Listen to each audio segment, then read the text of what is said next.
মুহাম্মদ তোমাকে হুকুম দিলাম তোমার বংশীয় লোকদেরকে, তোমার নিকটাত্মীয় লোকদেরকে তুমি ইসলামের দাওয়াত দাও, তুমি ইসলামের কথাগুলো বলতে থাকো। আমি আল্লাহ তাআলার কথাগুলো তুমি তোমার বংশীয় লোকদেরকে বলতে থাকো। তোমাকে নবী হিসাবে দুনিয়াতে পাঠাইছে, এই কথাগুলো তোমার বংশীয় লোকদেরকে সর্বপ্রথম তুমি আলোচনা করতে থাকো। আল্লাহর রাসূল আল্লাহ তাআলার হুকুম পাইয়া সাফা পারওয়া পাহাড়ের ভিতরে চলে গেলেন, মানুষদেরকে একত্রিত করলেন, ডাক দিয়া বললেন, শোনো, তোমরা যেই ধর্মের উপরে আছো, তোমরা সেইগুলোর পূজা করো, তোমরা যাদেরকে প্রভু হিসাবে মানো, এইগুলো আসলে কোনো প্রভু না, এইগুলো তোমাদেরকে কোনো লাভ করতে পারবে না, এইগুলো তোমাদেরকে পরকালে বরঞ্চ জাহান্নামের ব্যবস্থা করতে পারবে, জান্নাতের ব্যবস্থা এরা করতে পারবে না, এদেরকে ছেড়ে দাও, এক আল্লাহকে আল্লাহ বলে স্বীকার করো, আমি নবী মুহাম্মদকে নবী হিসাবে মেনে নাও। এবার উপস্থিতি লোকদের মধ্যে আপন চাচা আবু লাহাব দাঁড়ায়া বলল, তাব্বাল্লাকা আলী গাজা জামাতানা ইয়া মুহাম্মদ, তাব্বাল্লাকা আলী গাজা জামাতানা ইয়া মুহাম্মদ, হে মুহাম্মদ ভাতিজা, তুমি এতদিন ভালো ছিলে, আজকে তুমি বড় খারাপ হয়ে গেছো, নিমক হারাম হয়ে গেছো, তুমি হলে আমাদের বংশের কলঙ্ক, তুমি হলে আমাদের গোষ্ঠীর কলঙ্ক, তোমার মতো ভাতিজা আমাদের দরকার নাই, তুমি ধ্বংস হয়ে যাও, তুমি নিঃশেষ হয়ে যাও, তুমি মরে যাও, তোমার মতো ভাতিজার প্রয়োজন নাই। আমার নবী, আপনার নবী এমন কথা শোনার পর চক্ষু মুবারক দিয়ে পানি ঝরতেছে, গাল বেয়ে দাড়ি মুবারক বেয়ে পানি ঝরতেছে। নবী মুহাম্মদের কান্না দেখে আল্লাহ জিবরাইলকে ডাক দিয়া বললেন, জিবরাইল রে, আমার নবী কাঁদে, আমার নবী কাঁদে, আমার আর সহ্য হয় না। আবু লাহাব বলেছে, আমার নবী ধ্বংস হয়ে যাক। আমি বললাম, তাব্বাত ইয়াদা আবি লাহাবি ওয়া তাব, ও নবী মুহাম্মদ, আপনি কাঁদবেন না, আপনি কষ্ট নেবেন না, আপনার চাচা বলেছে আপনি ধ্বংস হয়ে যান। আমি আল্লাহ ঘোষণা করলাম, আপনার চাচা আবু লাহাব ধ্বংস হয়ে গেছে। সুবহানাল্লাহ বলেন, আর হুজুর বলেন সুবহানাল্লাহ। শুধু তাই নয়, আমার আল্লাহ নবীকে সান্ত্বনা দিয়ে আরো বললেন, মা আগনা আনহু মালুহু ওয়া মা কাসাবা, হে নবী মুহাম্মদ, আপনার চাচা আবু লাহাবকে আমি ধ্বংস করলাম না, বরঞ্চ আবু লাহাবের যত সম্পদ ছিল সমস্ত সম্পদগুলো আমি আল্লাহ ধ্বংস করে দিলাম। সুবহানাল্লাহ। ও মুহাম্মদ, চিন্তা করবেন না, ও মুহাম্মদ কষ্ট নেবেন না। শুধু তাই নয়, আবু লাহাবের যে কয়টা সন্তান ছিল, আমি আল্লাহ তাআলা ওই সন্তানগুলোকেও ধ্বংস করে দিলাম। বলেন সুবহানাল্লাহ। আমার আল্লাহ নবীকে ডাক দিয়া আরো সান্ত্বনা দিয়া বললেন, ওয়ামরাতুহু হাম্মালাতাল হাতাব, হে নবী মুহাম্মদ, আবু লাহাবকে ধ্বংস করে আমি ক্ষান্ত না, তার সম্পদ ধ্বংস করে আমি আল্লাহ ক্ষান্ত না, তার সন্তানকে নিঃশেষ করে আমি আল্লাহ ক্ষান্ত না, বরঞ্চ আপনার চাচার স্ত্রী, আপনার চাচিকেও আমি আল্লাহ রব্বুল আলামিন ধ্বংস করে দিলাম। সুবহানাল্লাহ বলেন। সম্মানিত হাজিরিন, উক্ত আলোচনায় আমরা কি বুঝতে পারলাম? আল্লাহ বলেছেন, কু আনফুসাকুম, হে মানব জাতি, তোমরা নিজেরা জাহান্নামের আগুন থেকে বাঁচাও, ওয়া আহলিকুম নারা, এবং তোমার আহাল যারা আছে এদেরকেও জাহান্নামের আগুন থেকে বাঁচাও। এবার আসুন না, কিভাবে জাহান্নামের আগুন থেকে বাঁচাবো? আমরা নিজেরা আমল করব এবং আমাদের আহাল যারা আছে এদেরকে আমল করার নির্দেশনা প্রদান করব। আমরা যদি নিজে আমল করি, অপরকে আমল করার কথা বললে আমাদেরকে ক্রিটিসাইজ করা হয়, ঠিক কিনা বলেন? যদি একজন রোজা রাখে, বলে ভাই তুমি রোজা রাখো না কেন? আমি তো রোজা রাখছি। ডাক দিয়া বললে, কয় দিনের বৈরাগী, কয় বছর আগেও তো তুমি রোজা রাখো নাই, এইবার রোজা রাইখা আমাকে তুমি রোজার কথা বলো, নিজেই ভালো হও নাই, এরকম ক্রিটিসাইজ করে কিনা বলেন? নামাজের কথা বললে ডাক দিয়া বললে, ভাই তুমি কয়দিনের মুসল্লি, কয়দিন আগেও তো তুমি নামাজ পড়ো নাই, তুমি নিজে পাক্কা মুসল্লি হও, তারপরে নামাজের কথা বলো। এমন ক্রিটিসাইজপূর্ণ আলোচনা করে কিনা বলেন? এরকম করবে, যেহেতু নবী মুহাম্মদকে করেছে, আমরা তার উম্মত, আমাদেরকেও করবে। এই জন্য ধৈর্য হারা হওয়া যাবে না। তো এইভাবে আমাদেরকে ইসলামের দাওয়াত দিতে হবে। তুমি নিজের ঘরের ভিতরে আগে দাওয়াত দিতে হবে, নিজে নামাজ পড়বেন, আপনার স্ত্রীকে নামাজের কথা বলবেন, নিজে নামাজ পড়বেন, আপনার সন্তানকেও নামাজের কথা বলবেন, নিজে নামাজ পড়বেন, আপনার ভাই বেরাদর যারা বাড়িতে আছে এদেরকেও নামাজের কথা বলবেন। আমার বন্ধুগণ, ওয়াকুদুহান নাস ওয়াল হিজারা, আল্লাহ বলেছেন জাহান্নামের ভয়াবহতার কথা। আমি যদি জাহান্নামের ভয়াবহতা নিয়ে আলোচনা করতে চাই, অনেক লম্বা সময় লেগে যাবে। আমার পরেও দুইজন বরেণ্য উলামায়ে কেরাম উপস্থিত আছেন, ওনাদেরকে আপনাদের সময় দিতে হবে। এই জন্য সংক্ষেপ আলোচনা করে আমি সামনে আগাচ্ছি। আমার ভাইরা, আমার বন্ধুগণ, ওয়াকুদুহান নাস ওয়াল হিজারা, আল্লাহ বললেন ও দুনিয়ার মানব জাতি, ওই জাহান্নামের পরিচয় নিয়ে যাও।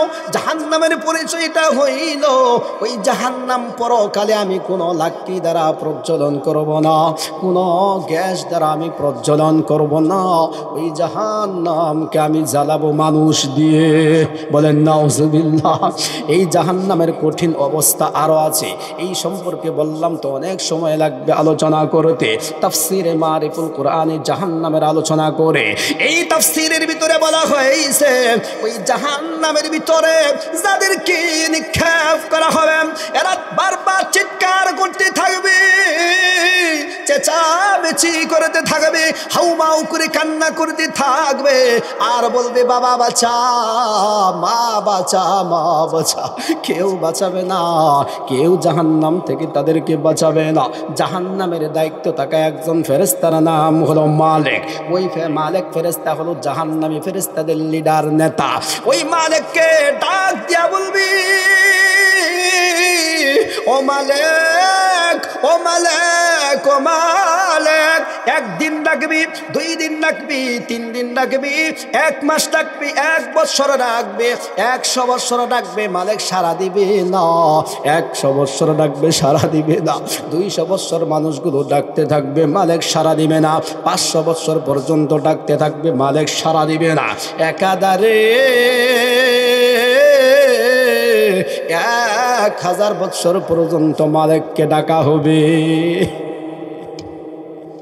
1000 বছর পর্যন্ত যখন ডাকবি, 1000 বছর ডাকার পর মালিক মাথা ঘুরাইয়া বলবি, ও জাহান্নামের বান্দারা, ও কপাল পুরানি মুখ হারাম বান্দারা, ও নাফরমান বান্দারা,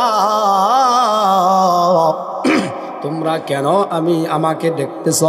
আমাকে কেন তোমরা ডাকো? তোমরা নিমুখ হারাম, তোমরা নিমুখ হারাম। জাহান্নামী বান্দাগুলো এবার তাকায়া বলবে, এ মালিক, আজকে থেকে 1000 বছর আগের থেকে তোমাকে ডাকতে আসি, তুমি আমাদের ডাকে সাড়া দাও নাই, এবার সাড়া দিয়েছ, তোমার সাথে 2টা কথা আছে। মালিক বলবে, তোমাদের সাথে আমার কোনো কথা নাই। আবার আল্লাহ আমাকে জাহান্নামের যেই দায়িত্ব দিয়েছেন, এই দায়িত্ব আমি সঠিকভাবে পালন করতে পারতেছি কি না, এরকম একটা ভয় আমার অন্তরের ভিতরে আছে। যদি আল্লাহর হুকুম আমি সঠিকভাবে পালন করতে না পারি, তাহলে আল্লাহ হয়তোবা আমাকে এই জাহান্নামের ভিতরেই ফেলাই দিতে পারেন। নাউজুবিল্লাহ।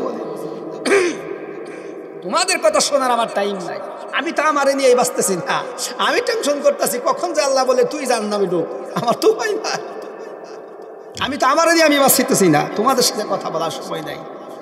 আবার জাহান্নামী লোকগুলো ডাক দিয়া বলবে, মালিক একটু দয়া করো, অনুনয় বিনয় করি, হাতে ধরে পায়ে পড়ে একটু দয়া করো, একটু কথা বলতে চাই। মালিক ডাক দিয়া বলবে, বলো না কি বলতে চাও? এবার জাহান্নামী লোকগুলো ডাক দিয়ে বলবে, মালিক, ও মালিক, আল্লাহ তাআলার সাথে তোমার আমার সুসম্পর্ক আছে, আমরা আল্লাহর সাথে কথা বলতে পারার মতো সক্ষমতা নাই, আল্লাহর সাথে দেখা করার সক্ষমতাও আমাদের নাই। যেহেতু আল্লাহর সাথে তোমার কথা হয়, যেহেতু আল্লাহর সাথে তোমার সাক্ষাৎ হয়, তুমি জাহান্নামের নেতা, জাহান্নামের লিডার, তোমার কাছে অনুরোধ করলাম আল্লাহকে গিয়ে বলো না আল্লাহ যেন আমাদেরকে একবারেই মেরে ফেলে, আমাদের একবার যেন মেরে ফেলে। আর ভালো লাগতেছে না, আর সহ্য হয় না, বারবার মরে যায় আবার জীবিত হই, বারবার মরে যায় আবার জীবিত হই, বারবার পুড়ে যাই, সারখার হয়ে যায় আবার জীবিত হই, আর ভালো লাগতেছে না। দয়া করে আল্লাহকে একটু বলো না আল্লাহ যেন আমাদেরকে একবারে মেরে ফেলে।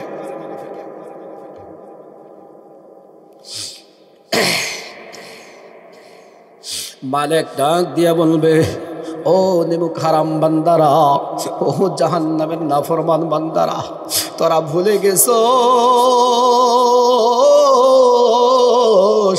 এইটা দুনিয়া না, এইটা হলো পরকালের জাহান্নাম। দুনিয়াতে মানুষ মৃত্যুবরণ করে আর জীবিত হয় না, কিন্তু পরকালে মানুষের মৃত্যুই হয় না। এটা দুনিয়া না, এটা দুনিয়া না, এটা হলো জাহান্নাম। এই আবেদন আল্লাহ কবুল করবে না। যা যা জাহান্নামের শাস্তি ভোগ করে দে থাক। এবার জাহান্নামী ওই সমস্ত লোকগুলো ডাক দিয়া বলবে, এ মালিক, আরো একটা প্রশ্ন তোমার কাছে আছে, আরো একটা আবেদন তোমার কাছে আমাদের আছে। মালিক ডাক দিয়া বলবে, বলো বলো।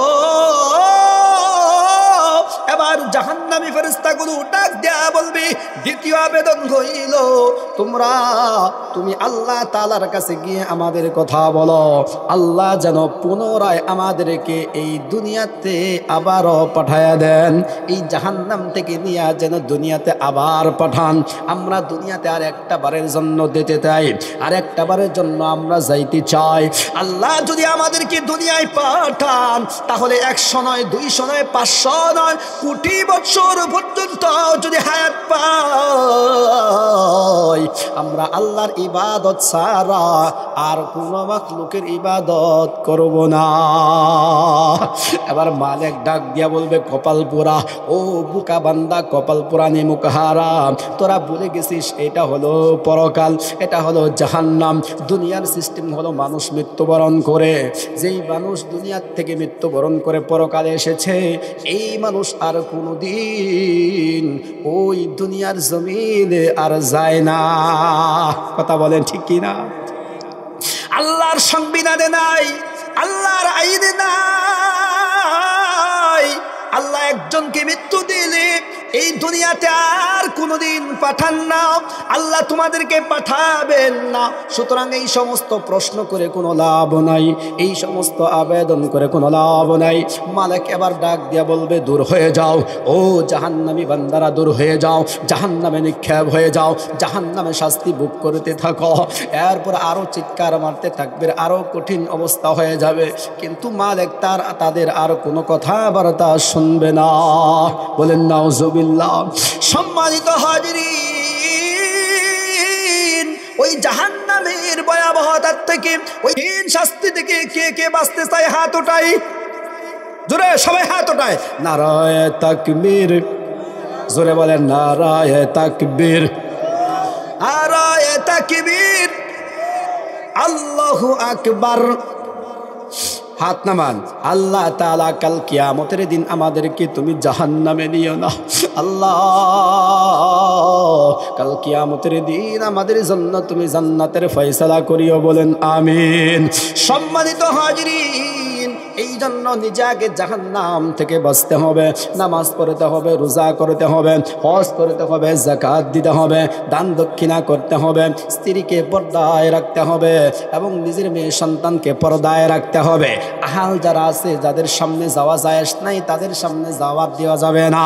এই ব্যাপারে খুব সতর্ক সাবধান হতে হবে। এইগুলো যদি না করেন, কাল কিয়ামতের দিন আপনারা কিন্তু আটকা পড়ে যাব। আল্লাহর আদালতে আমরা কিন্তু ধরা খেয়ে যাব। এই মর্মে একটা তাফসির আমি আপনাদের সামনে করতে চাই। সূরা সাজদার 30 নম্বর আয়াতে আমার আল্লাহ রাব্বুল আলামিন এই তাফসিরটা করেছেন, এই কথাটুকুন বলেছেন, কাল কিয়ামতের ময়দানে জাহান্নামী বান্দাদেরকে, নাফরমান বান্দাদেরকে আল্লাহ ডাক দিয়া বলবেন, তোমরা জাহান্নামে যাও। জাহান্নামের ফেরেশতাদেরকে আল্লাহ রাব্বুল আলামিন ডাক দিয়ে বলবেন, ও জাহান্নামের ফেরেশতারা, আমার এই নাফরমান বান্দাদেরকে জাহান্নামে নিয়ে যাও। জাহান্নামী ফেরেশতারা একটা ডান্ডা নিয়া পিছনের দিক থেকে হাঁকাইয়া হাঁকাইয়া জাহান্নামের দিকে নিয়ে যাবে। আমরা যেমন ছাগল চড়াই, ছাগল থেকে পিছনের দিক থেকে আমরা হাঁকাইয়া লাঠি দিয়া পিটাইয়া পিটাইয়া ক্ষেত খামারে নিয়ে যাই, ঠিক না? বাড়ির বাহিরে পিটাইয়া পিটাইয়া নিয়ে যায়। এইরকম ভাবে কিয়ামতের ময়দানে জাহান্নামী মানুষদেরকে আল্লাহ রাব্বুল আলামিন এই ফেরেশতাদের মাধ্যমে পিটাইয়া পিটাইয়া জাহান্নামে নিক্ষেপ করতে বলবেন, নির্দেশ প্রদান করবেন। ওই সমস্ত ফেরেশতারা সামনের দিকে পিছনের দিকে গিয়া পিটাইয়া পিটাইয়া সামনে নিয়ে যাবেন। বান্দাগুলো সামনে অগ্রসর হবে, পিছনের দিকে আবার তাকাবে, আবার সামনে অগ্রসর হবে, আবার আল্লাহ তাআলার দিকে পিছনের দিকে তাকাবে, বারবার তাকাবে, বারবার তাকাবে। আর একটু সামনে অগ্রসর হওয়ার পরে ওই সমস্ত বান্দাগুলো ফেরেশতাদেরকে ডাক দিয়া বলবে, ভাই ফেরেশতারা, তোমাদের কাছে আমাদের একটা আবেদন। কিসের আবেদন বলো না? আল্লাহ তাআলার সাথে আমরা একটু কথা বলতে চাই। ফেরেশতা দৌড়ে আসবে আল্লাহর কাছে, ডাক দিয়া বলবেন, আল্লাহ বুঝলাম না, বুঝলাম না। আপনি বললেন আপনার বান্দাদেরকে জাহান্নামে ফেলাই দেওয়ার জন্যে, হাঁকায় হাঁকায় দিচ্ছি, বারবার পিছনের দিকে তাকায়, এবার বলতেছে আপনার সাথে কথা বলতে চায়, এরা নাকি আপনার সাথে কথা বলবে। আল্লাহ ডাক দিয়া বলবেন, ও আমার ফেরেশতারা, আমার বান্দাগুলো আমার সাথে কি বলতে চায় আমার কাছে নিয়ে আসো,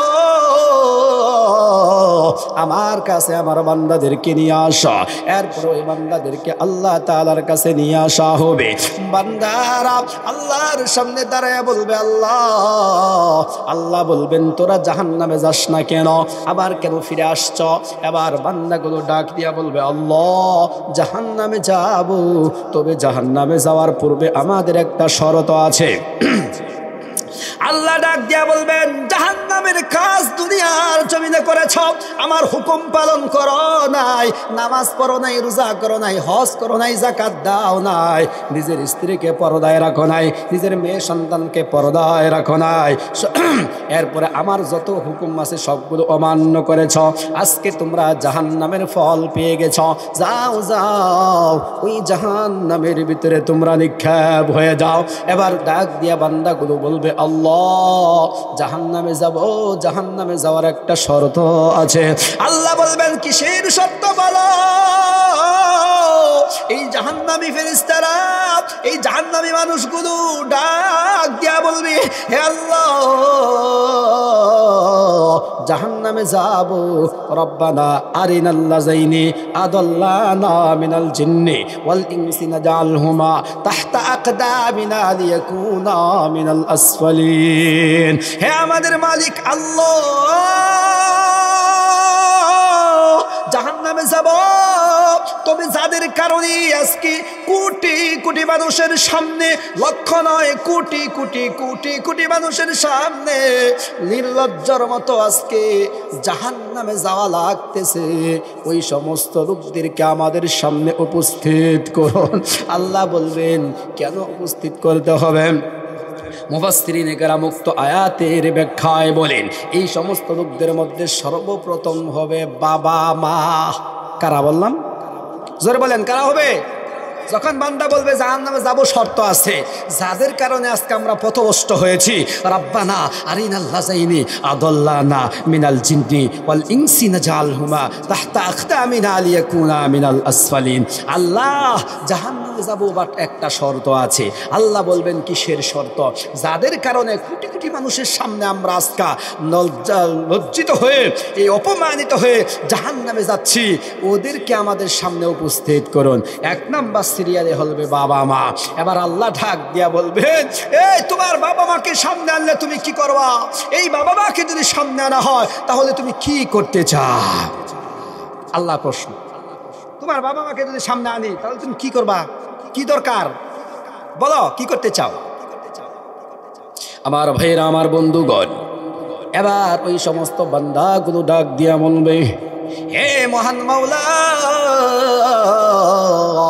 তাহতা আকদামিনা লিয়াকুনা মিনাল আসফালিন। আল্লাহু আকবার। আল্লাহর কাছে ডাক দিয়া বলবে, আল্লাহ, এই বাবা মার কারণে জাহান্নামে যাচ্ছি। আল্লাহ বলবেন, বাবা মা তোমাকে কিভাবে জাহান্নামে নিয়ে গেল? বাবা মার কারণে তুমি কেন জাহান্নামে হয়ে গেলা? এবার বান্দাগুলো ডাক দিয়া বলবে, আল্লাহ, আমার বাবাকে দেখেছি প্রতিদিন 5 ওয়াক্ত নামাজ আঞ্জাম দিয়েছে, কোনোদিন আমাকে নামাজের কথা বলে নাই। আমার বাবাকে দেখেছি মাসে 3 দিন নেশাব করেছে, কোনোদিন আমাকে নেশাবের কথা বলে নাই। আমার বাবাকে দেখেছি দান দক্ষিণা করতে, কোনোদিন আমাদেরকে দান দক্ষিণার কথা বলে নাই। আমার বাবাকে দেখছি সৎ পথে চলতে, কিন্তু কোনোদিন আমাদেরকে সৎ পথে চলার কথা বলে নাই। আজকে যদি আমাদের বাবা মা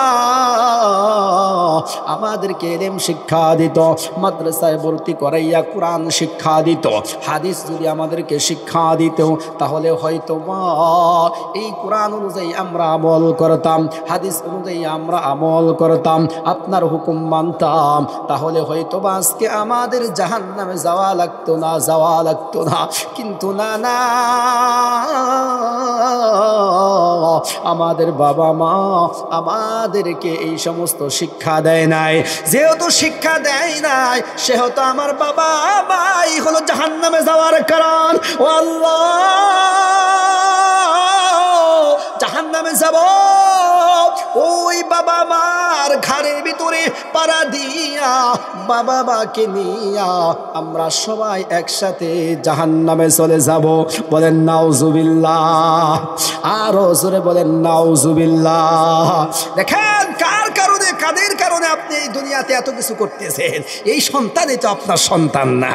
আসল কাজ যদি সন্তানের জন্য করতে না পারেন, এই সন্তানই কিয়ামতের দিন আমার বিরুদ্ধে, আপনার বিরুদ্ধে দাঁড়াবে। কথা বলেন ঠিক কিনা?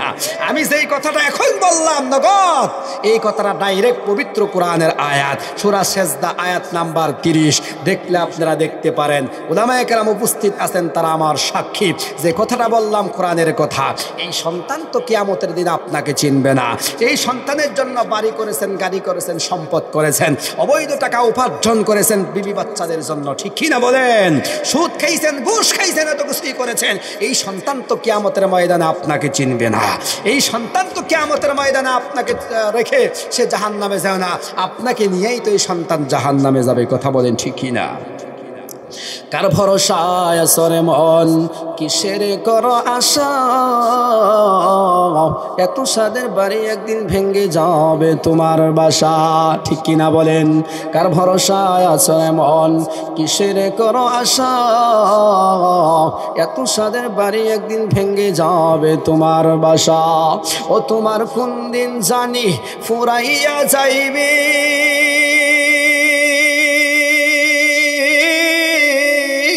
ও তোমার কোন দিন জানি ফুরাইয়া যাইবি, যৌবন লইবে রে বাটি। ওই যে দেখো ডাকিতেছে তোমায় কবরের মাটি, ঠিক কিনা বলেন? ওই যে দেখো ডাকিতেছে তোমায় কবরের মাটি। ও তোমার কোন দিন জানি ফুরাইয়া যাইবি, কোন দিন জানি ফুরাইয়া যাইবি, যৌবন লইবে রে বাটি। ওই যে দেখো ডাকিতেছে তোমায় কবরের মাটি। ওই যে দেখো ডাকিতেছে তোমায় কবরের মাটি, ঠিক কিনা বলেন? সন্ধ্যার আগে যেদিন ডুববে রে বেলা,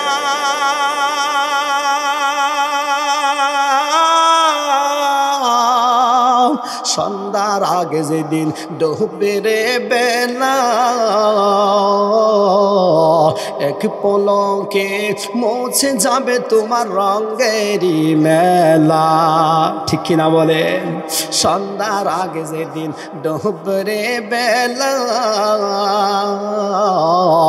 এক পলকে মুছে যাবে তোমার রঙেরই মেলা। কারে দিবা তুমি জোরে ধমক, কারে দিবা তুমি জোরে ধমক, কার মাথায় ভাঙবা লাঠি। ওই যে দেখো ডাকিতেছে তোমায় কবরের মাটি। ঠিক কিনা? ওই যে দেখো ডাকিতেছে তোমায় কবরের মাটি।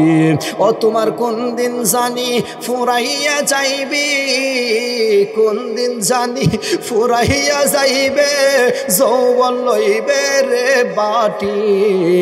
ওই যে দেখো ডাকিতেছে তোমায় কবরের মাটি। ওই যে দেখো ডাকিতেছে তোমায় কবরের মাটি। ঠিক কি না? ঠিক।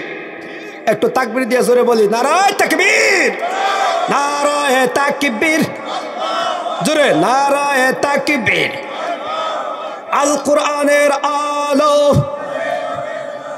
ঘরে ঘরে জালো,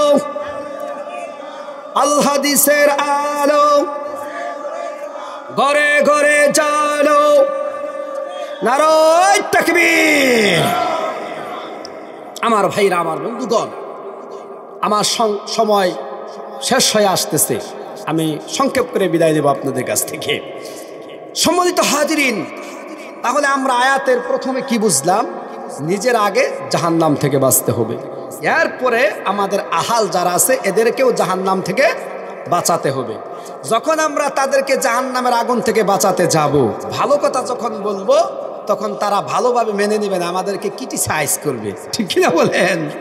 এখন ধরেন আপনার এক জায়গায় বয়ান করতেছি, সালাম নিয়ে আমি আলোচনা করতেছি, বললাম যে মুরব্বী আপনারা সবাই বাড়ি থেকে সালাম দিবেন বিবিকে।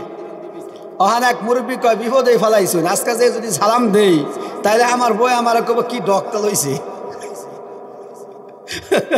জীবনে কোনোদিন সালাম দিছি না, আজকে যদি যাই সালাম দেই কব ডক লইছে বুড়া বয়সে। না, আসলেই তো কথা সত্য, কারণ জীবনে কোনোদিন দিছে না, হঠাৎ সালাম দিলে বউ তো কবে হায় হ্যাঁ, কারণটা কি?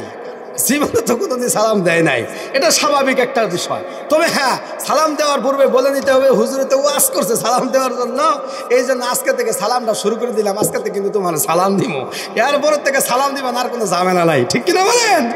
এই জন্য অনেক সময় আমরা ভালো কথা বলতে যাব, মানুষ ভালোভাবে নিবে না। এক মুরব্বী নামাজ পড়ছে না কোনো জীবনে কোনো দিন, এখন একটু বয়স হয়েছে, 40-50 বছর 60 বছর হয়ে গেছে, বরুণের ভয়টা অন্তরের ভিতরে জাগছে, এখন স্বাভাবিকভাবেই দাড়ি দুড়ি রাখছে, 5 ওয়াক্ত নামাজ পড়তেছে, মানুষদেরকে আল্লাহর দিকে ডাকে। এই লোকটা ভালো কাজ করতেছে না গো? ভালো কাজ করতেছে। এখন দেখবেন কিছু এলাকার মানুষ আছে, এরা বলবো জীবন ভরা দেখলাম সুদ খাইছে, জীবন ভরা দেখলাম নামাজ পড়ছে না, ওখান কয়দিন ধরে নামাজ পড়া বইরা কি বলে, কি বলে না? যদি এমনটা বলে আপনি মন খারাপ করবেন না, কারণ কি জানেন, এই কথাটুকুন রাসূলকেই বলা হয়েছে। ঠিক কিনা বলেন? এ মুহাম্মদ, এতদিন তুমি ভালোই কইছো, ও অনেক কি কইতে সঙ্গ ধর্মের বিরুদ্ধে গেছো গা, ক্রিটিসাইজ করছে কিনা বলেন? করছে? আচ্ছা, সম্মানিত হাজিরিন শুনেন, তাহলে প্রথমে আমরা বুঝলাম নিজেরা বাঁচতে হবে, এরপরে আমাদের আহালদেরকে বাঁচাইতে হবে।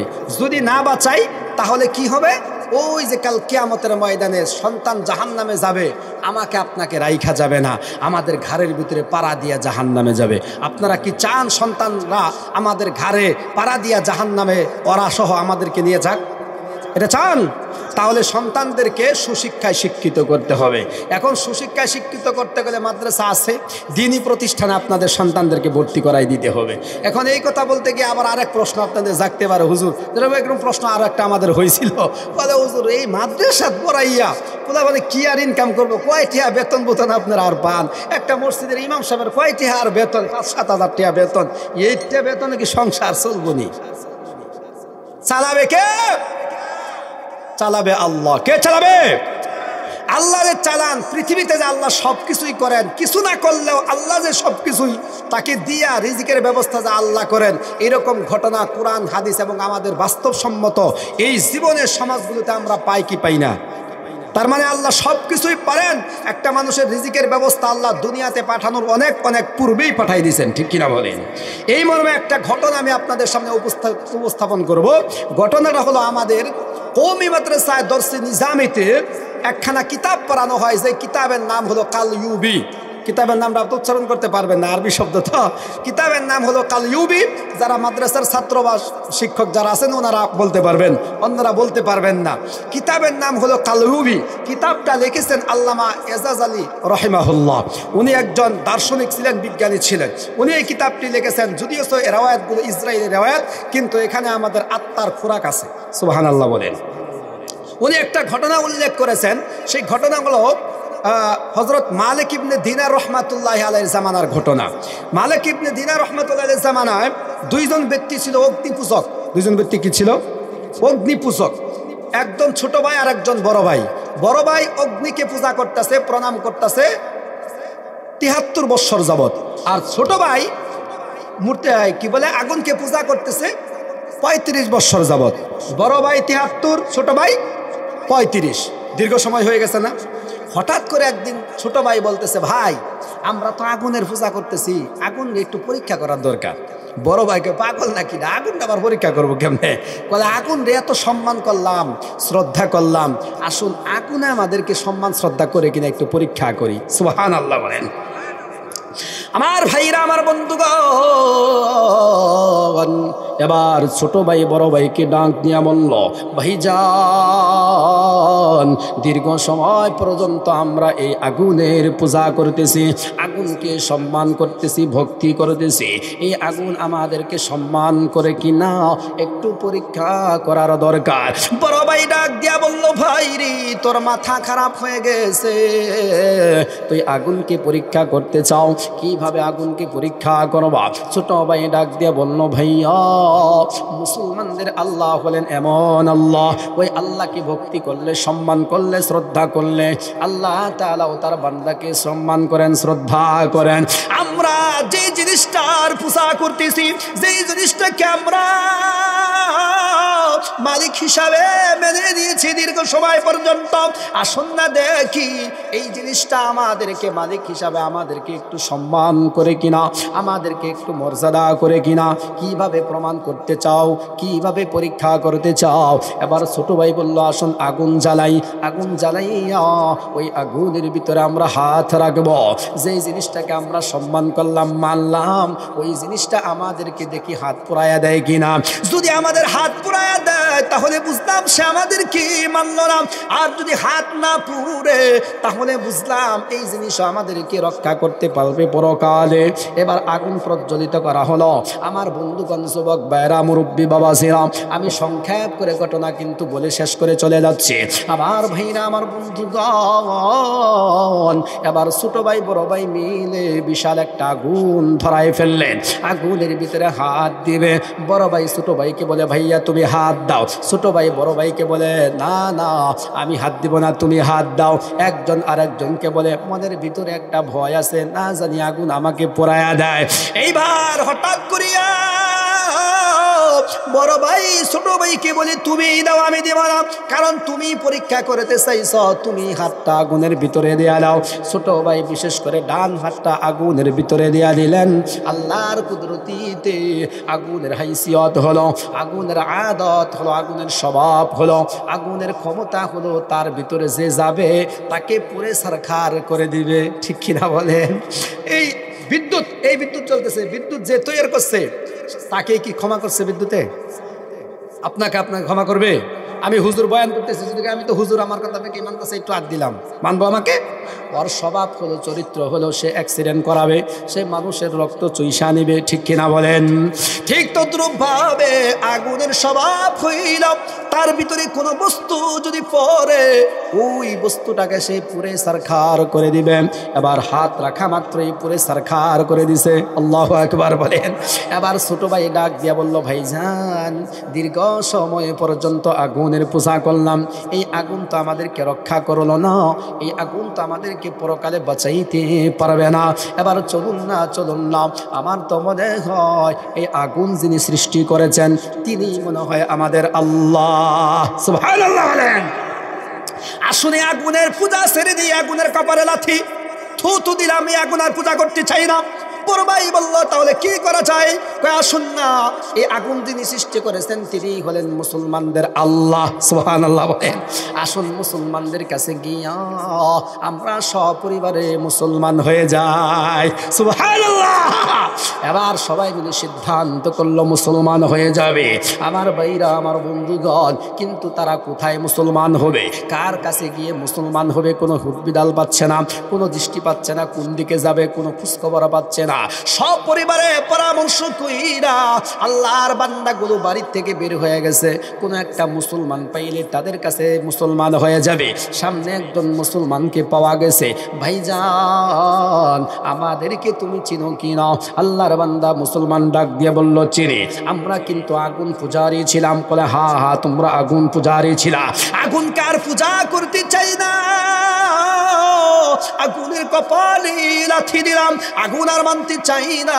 এবার তোমরা যে আল্লাহর ইবাদত করো সেই আল্লাহর ইবাদত আমরা করতে চাই। তোমরা কালেমা পড়ে আমাদেরকে মুসলমান বানায় দাও। সুবহানাল্লাহ। কিন্তু আল্লাহর বান্দা ছিল দুর্বল মুসলমান, দুর্বল ইমানের অধিকারী। এবার ডাক দিয়া বলল, ভাইজান, আমি নিজেই তো ঠিক মতো আমল করতে পারি না, আল্লাহর হুকুম ঠিক মতো মানতে পারি না, আমি তোমাদেরকে মুসলমান বানানোর দুঃসাহস রাখি না। তবে তোমাদেরকে একটা পরামর্শ দিতে চাই। বর্তমান জামানার সবচাইতে বুজুর্গ, সবচাইতে বড় আলেম, তার নাম হলো হযরত আল্লামা মালিক ইবনে দিনার রাহমাতুল্লাহি আলাইহি। তার কাছে তোমরা কিনা সপরিবারে মুসলমান হয়ে যাও। কই ওই ব্যক্তি আবার কে? আমরা তো চিনি না।